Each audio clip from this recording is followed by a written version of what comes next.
Ketua pengajian yang telah mendapat rekomendasi dari Majelis Permusyawaratan Ulama MPU dan Dinas Syariat Islam DSI Aceh terlaksana setiap bulannya pada Sabtu dan Minggu di pagi hari pukul 9.00 waktu Indonesia Barat. Ya, pengajian ini mulai adanya ya tahun 2002, ya 2002-2003 sebelum tsunami. Dan pengajian ini terdiri dari ibu-ibu muslimah dari sekitaran Banda Aceh, Aceh Besar, dan banyak lansia-lansia kami di sini. Begitu. Adapun materi pengajian meliputi fikih, tauhid, tasawuf, tahsin, dan tadabur Al-Quran, akhlak, serta diisi oleh narasumber ahli dalam bidangnya. Dari Banda Aceh, Tisi Melidia Putri melaporkan.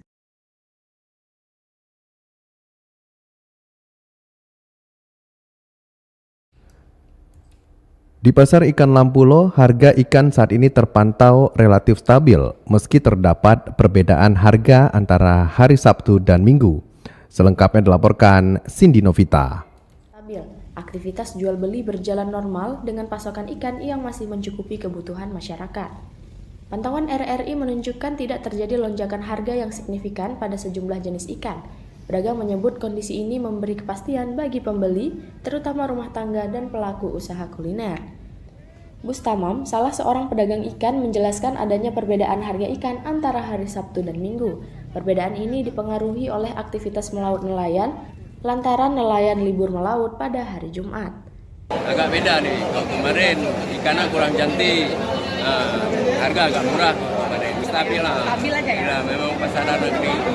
Ikan yang terjual pada hari Sabtu merupakan hasil tangkapan nelayan pada hari Kamis. Sementara itu, ikan yang dijual pada hari Minggu merupakan hasil tangkapan pada hari Sabtu. Adapun harga ikan yang dijual di pasar ikan Lampulo yaitu ikan dencis Rp35.000 per kilo, ikan tongkol Rp40.000 per kilo, ikan tuna Rp35.000 per kilo, ikan gembung Rp50.000 per kilo, udang Rp65.000 per kilo, dan sotong Rp80.000 per kilo. Meski terjadi perbedaan antar hari, secara umum harga ikan di pasar ikan Lampulo masih berada dalam kondisi stabil dan terjangkau bagi masyarakat. Dari Banda Aceh, Cindy Novita melaporkan. Dari Kutaraja Banda Aceh, lintas 17 menuju Samudra Pasai, Aceh Utara.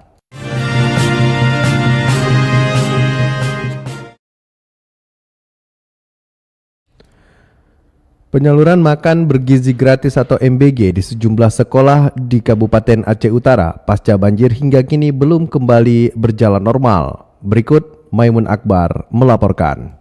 Disebabkan oleh musibah banjir yang melanda sejumlah kecamatan sehingga berdampak pada akses distribusi, kondisi dapur SPPG, serta kesiapan sarana dan prasarana pendukung. Yang lainnya sepertinya belum beroperasi. Hasil pantauan kami di lapangan kan belum beroperasi dan kita berharap dengan kondisi yang darurat seperti ini, ya mudah-mudahan ada sekitar 42 SPPG di Aceh Utara ini segera pulih dan berfungsi kembali dan juga dapat mendistribusikan makanan kepada para siswa. Pemerintah Kabupaten Aceh Utara terus melakukan evaluasi dan percepatan pemulihan agar seluruh SPPG dapat kembali beroperasi dan program MBG bisa segera dinikmati oleh para siswa di sekolah-sekolah yang terdampak banjir di Kabupaten Aceh Utara. Maimun Akbar melaporkan. Kegiatan olahraga kembali menggeliat di Kota Lok Semawe pasca bencana banjir yang melanda beberapa waktu lalu. Ikatan Pencaksilat Indonesia atau IPSI Kota Lok Semawe mulai mengaktifkan kembali latihan. Berikut dilaporkan Muhammad Jafar. Bencana banjir yang melanda beberapa waktu lalu, Ikatan Pencaksilat Indonesia IPSI Kota Lok Semawe mulai mengaktifkan kembali latihan bagi para atlet sebagai upaya pemulihan fisik dan mental masyarakat, khususnya para pesilat muda. Ketua IPSI Kota Lok Semawe, Azhari, mengatakan kegiatan ini tidak hanya bertujuan menjaga kebugaran tubuh, tetapi juga sebagai sarana membangkitkan semangat dan kebersamaan setelah musibah banjir.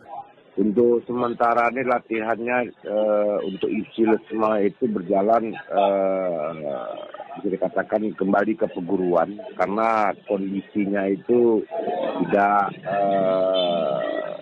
baik, dikarenakan hujan, habis itu ada juga rekan-rekan atau adik-adik juga yang kena berdampak bencana. Jadi kita kembalikan dulu ke kondisi keluarga mereka. Pasca banjir, pihaknya merasa perlu kembali menggerakkan kegiatan olahraga pencaksilat, bukan hanya soal prestasi, akan tetapi juga membangun mental, disiplin, dan semangat bangkit bagi para atlet dan masyarakat.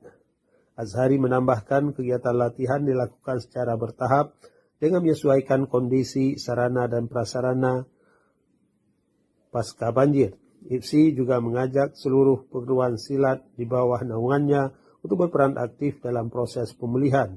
Melalui kegiatan olahraga ini, IPSI Kota Lok Sumawwe berharap dapat memberikan kontribusi positif dalam percepat pemulihan pasca bencana serta mencetak atlet-atlet berprestasi di masa mendatang. Muhammad Jafar melaporkan RRI Lok Sumawwe terus mengudara untuk Indonesia. Dari Samudra Pasir Aceh Utara, kita menuju Melabuh.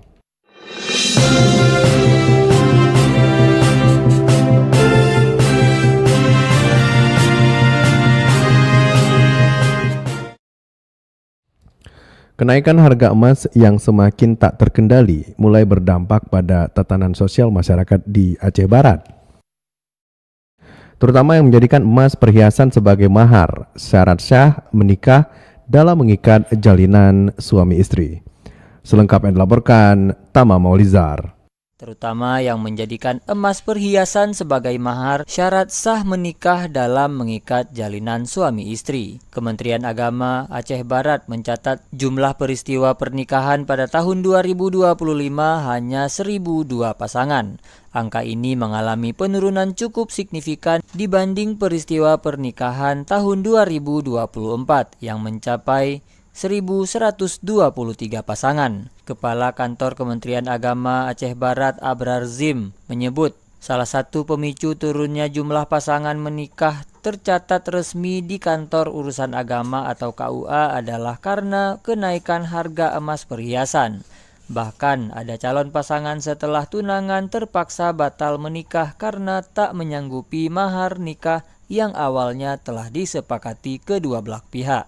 Data peristiwa nikah di Kantor Urusan Agama Kecamatan dalam Kabupaten Aceh Barat pada tahun 2025 itu berjumlah 1.002 orang dan terdiri dari pernikahan di kantor itu sebanyak 412 orang serta pernikahan di luar kantor ada 590 orang. Dibanding dengan tahun 2024, angka peristiwa nikah di tahun 2025 ini menurun dan lebih tinggi di tahun 2024. Sejak tahun 2025, harga emas perhiasan di Provinsi Aceh khususnya mengalami kenaikan tak karuan. Hanya dalam hitungan beberapa bulan pada akhir tahun 2025 tembus Rp7.500.000 per mayam atau 3 gram. Sementara hingga 7 Januari 2026 terus melejit hingga Rp7.800.000 per mayamnya. Kebiasaan masyarakat Aceh sebelum melaksanakan pernikahan ada perjanjian hukum adat dalam bentuk pertunangan atau mengikat tanda jalinan pernikahan antara kedua belah pihak. Tanda pertunangan ini dibarengi dengan pemberian tanda berupa emas perhiasan dalam jumlah tertentu. Penentuan waktu pernikahan tentatif sesuai kesepakatan ada dalam hitungan bulan bahkan hitungan tahun selanjutnya. Sementara harga emas perhiasan terus mengalami kenaikan cukup tajam dalam 1 tahun terakhir. Pergerakan kenaikan harga emas yang tak karuan mulai terjadi pada Oktober 2024. Saat itu harga emas perhiasan di Aceh tercatat Rp4.400.000 per mayam. Sementara hingga awal Januari 2026 sudah tembus Rp7.800.000 per mayamnya. Reporter RRI Melabuh Tama Maulizar melaporkan.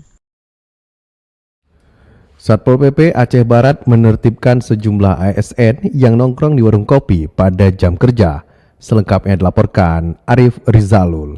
2023 tentang aparatur sipil negara dan Peraturan Presiden Nomor 21 Tahun 2023, seluruh pegawai negeri sipil PNS diwajibkan mematuhi jam kerja dan menjaga etika sebagai abdi negara. Sekretaris Satpol PP dan WH Aceh Barat Jalaluddin mengatakan bahwa kegiatan patroli tersebut merupakan tindakan lanjut dari arahan pimpinan daerah. Kita ada undang-undang, ada perpres dan ada permen.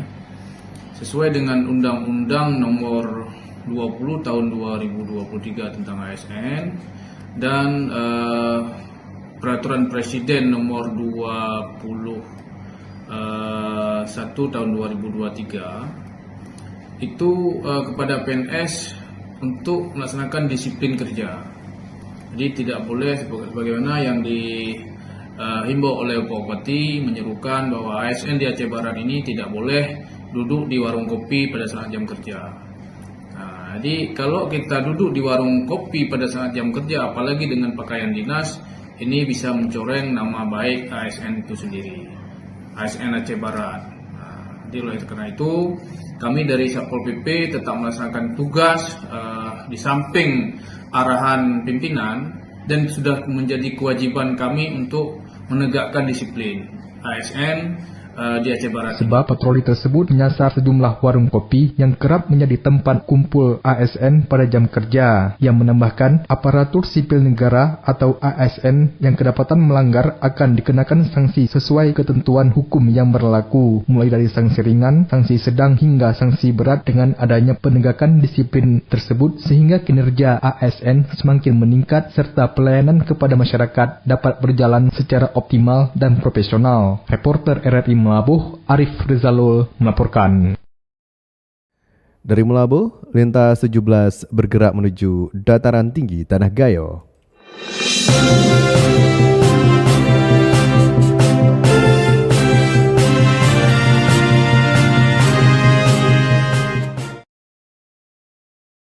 Komunitas Kampung Dongeng Indonesia menggelar layanan dukungan psikososial terhadap para siswa di Aceh Tengah pasca bencana hidrometeorologi yang melanda kawasan tersebut.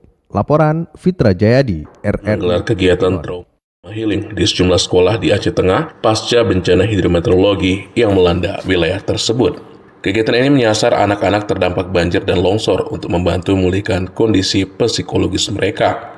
Melalui metode mendongeng, permainan edukatif, dan interaksi kreatif, relawan Kampung Dongeng berupaya menghadirkan suasana ceria di lingkungan sekolah. Anak-anak diajak tertawa, bercerita, dan mengekspresikan perasaan mereka setelah mengalami peristiwa bencana. Koordinator Kampung Dongeng Indonesia Sumatera Utara, Rido Pratama, menyampaikan bahwa anak-anak merupakan kelompok paling rentan mengalami trauma pasca bencana.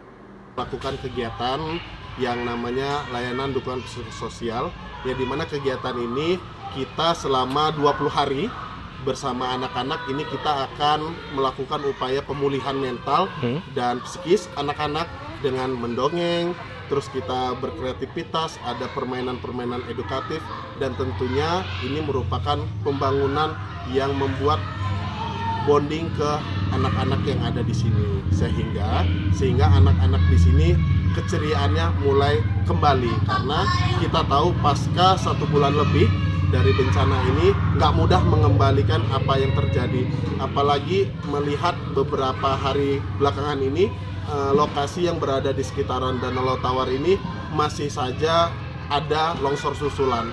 Maka daripada itu kami dari Kampung Dongeng Indonesia berupaya untuk melakukan layanan dukungan psikososial di sekolah ini. Kegiatan ini mendapat sambutan positif dari pihak sekolah maupun para siswa. Guru-guru menilai trauma healing sangat membantu memulihkan konsentrasi belajar siswa yang sempat terganggu akibat bencana, terutama dalam mendukung pemulihan psikososial anak-anak Aceh Tengah pasca bencana hidrometeorologi. Terlebih masih terdapat sekolah yang belum dapat belajar secara normal akibat rusaknya fasilitas yang dimiliki. Fitra Jayadi, RRI Takengon, melaporkan. Berita selanjutnya, Kasat Jenderal TNI Maruli Simajuntak tinjau pembangunan sejumlah jembatan di Bener Meriah pasca bencana hidrologi. Selengkapnya disampaikan Bambang Saputra. Pemanfaatan jembatan Beli Umah Besi, Kecamatan Gajah Putih, Kabupaten Bener Meriah. Jembatan tersebut sebelumnya rusak diterjang banjir pada November 2025 lalu. Kedatangan Jenderal Bintang 4 itu untuk melihat secara langsung akses jembatan yang sedang dikerjakan oleh Satgas Penanggulangan Bencana Alam di lapangan untuk memastikan urat nadi transportasi yang terputus kembali tersambung. Peninjauan tersebut turut didampingi Pangdam Iskandar Muda dan Rem 011 Lila Wangsa, Bupati Bandar Mulia, dan Dim 0119 Bandar Mulia dan jajaran petinggi TNI Angkatan Darat lainnya. Jenderal Maruli menyaksikan langsung kegigihan para prajurit yang sedang berpacu dengan waktu membangun jembatan Beli. Jembatan baja ini menjadi simbol harapan baru bagi warga yang sempat terisolir pasca bencana alam terjadi. Ia menegaskan bahwa kebutuhan jembatan di Bandar Mulia adalah prioritas utama yang tidak dapat ditunda. Ya, karena itu juga pesan dari Presiden bahwa tempat-tempat mana yang prioritas segera kita bantu pengerjaannya bersama dengan para guru, masyarakat setempat supaya anak-anak bisa mulai sekolah. Kehadiran TNI AD di sini adalah untuk memastikan rakyat tidak lagi menderita karena akses yang terputus. Puluhan jembatan Beli dan gorong-gorong Aramco serta jembatan gantung kini sedang dalam proses percepatan pengadaan untuk pemulihan infrastruktur di daerah tersebut. Bambang Syahputra, RRI Takengon, melaporkan.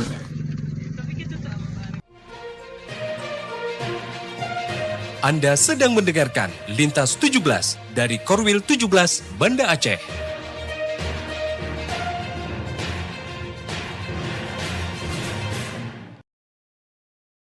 Setelah menyimak berita-berita dari Kota Raja Banda Aceh, Lok Semawe, Melabo, dan Takengon, kami ajak Anda menuju 0 km Indonesia Pulau W.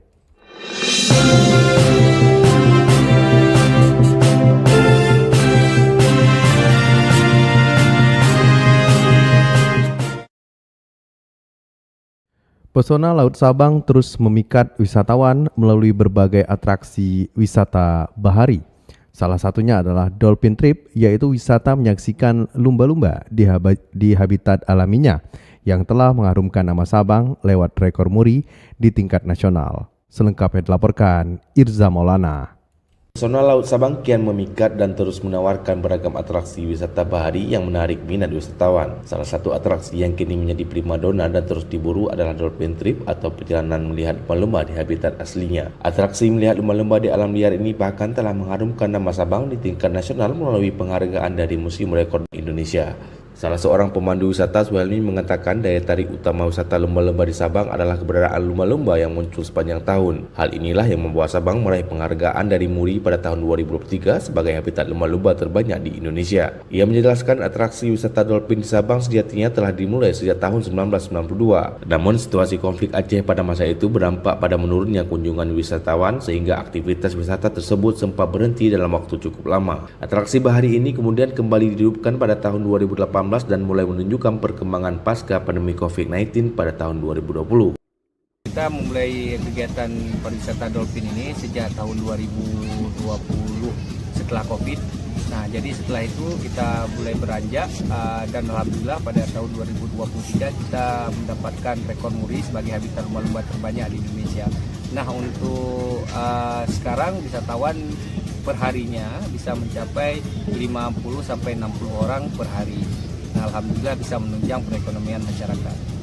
Dirinya menambahkan seiring meningkatnya minat wisatawan, jumlah pengunjung yang mengikuti atraksi Dolphin Trip di Sabang rata-rata mencapai 50 hingga 60 orang per hari. Wisatawan tersebut masih didominasi wisatawan domestik, meskipun wisatawan mancanegara tetap menjadikan atraksi dolphin sebagai agenda utama saat berkunjung ke Sabang. Sementara itu, salah seorang wisatawan asal Banda Aceh, Ayu, mengaku tertarik mengikuti Dolphin Trip karena ingin melihat langsung lumba-lumba di habitat alaminya. Ia menyebutkan pengalaman menyaksikan kawanan lumba-lumba di laut lepas menjadi kesan tersendiri selama berwisata di Sabang.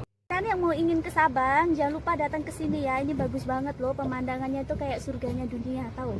Bagus banget ya, jangan lupa datang. Dengan potensi alam yang masih terjaga dan keberadaan lumba-lumba yang dapat dijumpai sepanjang tahun, atraksi Dolphin Trip di Laut Sabang diharapkan terus berkembang sebagai wisata bahari unggulan, sekaligus menarik minat wisatawan dan memberikan manfaat jangka panjang bagi masyarakat setempat. Demikian Irza Maulana melaporkan. Aktivitas perdagangan di Pelabuhan Balohan Sabang pada awal tahun ini masih belum stabil. Sejumlah pedagang mengaku jumlah pembeli menurun dan berharap arus penumpang kembali meningkat agar omset kembali pulih. Selengkapnya dilaporkan Diah Novritaria. Aktivitas perdagangan di Pelabuhan Balohan Sabang pada awal tahun ini terpantau belum stabil. Jumlah pembeli yang datang masih berfluktuasi dan belum seramai periode sebelumnya. Salah seorang pedagang parfum di Pelabuhan Balohan Sabang, Baby Amanda, mengatakan kondisi penjualan saat ini sulit diprediksi. Menurutnya, jumlah penumpang kapal yang singgah tidak selalu berdampak langsung pada peningkatan omset. Dan sebelum bencana-bencana ini, untuk kondisinya, untuk omset di sini memang baik, nggak ada masalah. Pasti ada tamu 1-2, nggak bisa dipatokan tuh kayak yang sudah-sudah sebelumnya gitu. Karena yang untuk sekarang ini aja, yang masuk pun tamu ke sini pun masih bisa terhitung sama kita, nggak terlalu kayak mana ya, nggak banyak gitu, masih bisa kita nilai. Maksudnya biasanya kan ada orang kan masuk sekali datang banyak gitu, ini enggak gitu. Ini untuk sekarang ini memang nggak bisa ditebak untuk kondisinya. Berarti bisa dibilang agak sepi ya? Dia agak sepi. Baby menjelaskan pada kondisi biasa yang tidak ramai, pendapatan harian berkisar Rp300.000 hingga Rp500.000. Sementara pada momen tertentu saat ramai pengunjung, omset bisa mendekati Rp1 juta per hari. Sementara itu, pedagang oleh-oleh lainnya di Pelabuhan Balohan Sabang, Erlita, juga mengakui penurunan penjualan dibandingkan tahun lalu. Hal ini dirasakan sejak pertengahan Desember 2025 hingga saat ini. Tahun kemarin kalau kita kadang nggak ada musibah, mungkin kalau kita 5 juta, 4-3 juta dapat. Per hari? Apalagi kan kalau kita jual oleh-oleh. Itu kotor kak ya? Paling nanti kalau kita aku 5 juta, karena bersih paling 1 juta setengah, kita bersih kita. Kalau kondisi hari ini kak, kondisi libur kemarin berapa per harinya? 1 juta bunga dapat. Gak ada orang kalau tahun ini kita kemarin nggak ada. KO semua. Para pedagang di Pelabuhan Balohan Sabang berharap arus penumpang dan wisatawan kembali meningkat. Mereka optimis jika kondisi kembali normal, aktivitas jual beli di kawasan pelabuhan akan kembali menggeliat. Diah Novritaria melaporkan.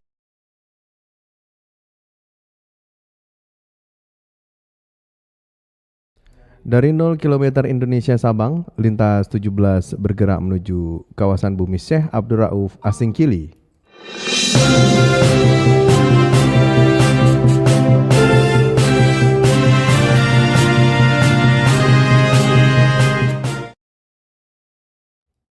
Satpol PP dan WH Subul Salam kembali musnahkan puluhan liter miras jenis tua, hasil sitaan dari operasi penindakan di Desa Kuta Cepu, Kecamatan Simpang Kiri. Informasi selengkapnya dilaporkan Juprianto. Satuan Polisi Pamung Praja dan Wilayatul Hisbah Kota Subul Salam kembali memusnahkan barang bukti minuman keras jenis tuak pada hari Sabtu kemarin. Tindakan tersebut menjadi bukti nyata komitmen pemerintah Kota Subul Salam dalam menegakkan syariat Islam serta menjaga ketertiban umum.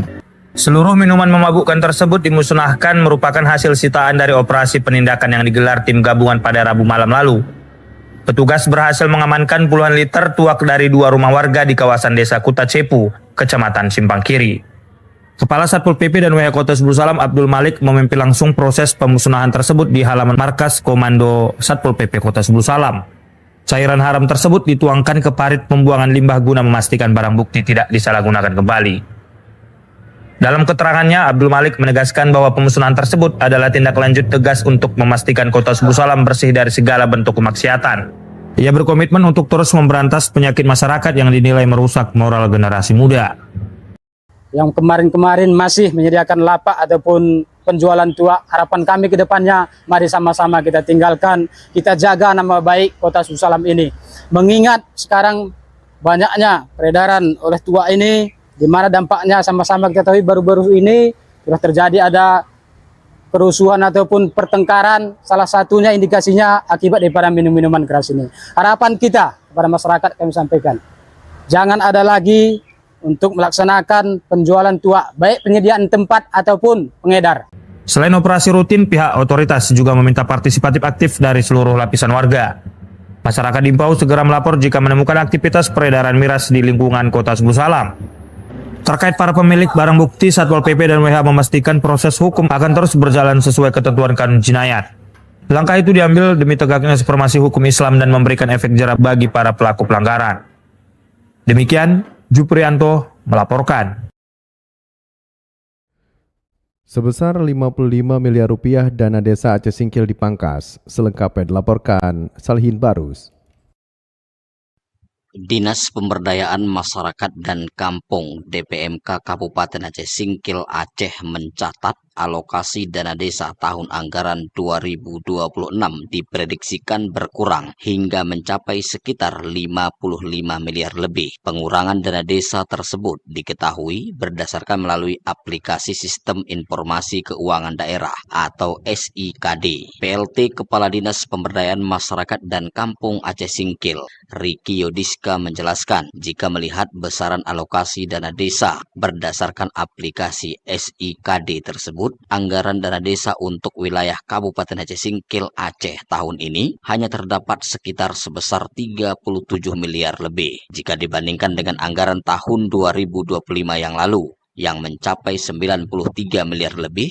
Alokasi dana desa untuk Aceh Singkil tahun ini mengalami penurunan atau berkurang sebesar 60 miliar lebih. Meskipun ungkap Riki Yodiska bahwa penurunan dana desa tersebut belum diketahui secara pasti melalui peraturan dari Menteri Keuangan. Terkait dengan informasi pengurangannya dana desa tahun 2026. Memang untuk secara resminya kami belum mendapatkan peraturan Menteri Keuangan terkait dengan rincian dana desa tahun 2026. Tetapi kami Dinas DPMK baru mendapatkan rincian pagu dana desa tahun 2026 ini melalui aplikasi SIKD ataupun dia yang selama ini disebutkan dengan laman Taman Desa.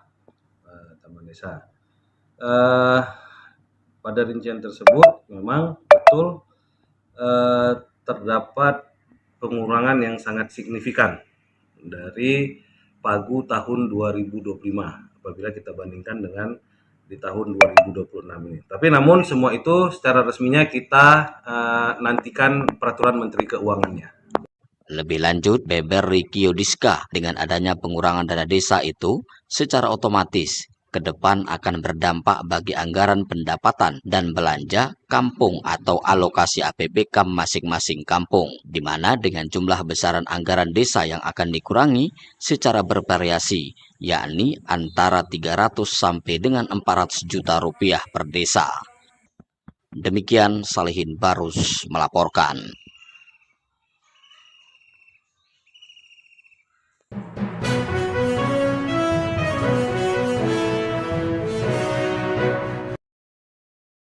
Dengan berakhirnya laporan tadi, berakhir sudah Lintas 17 sore ini. Berita utama dari RRI Sulawesi Batas Selasar, Korul 17 Banda Aceh.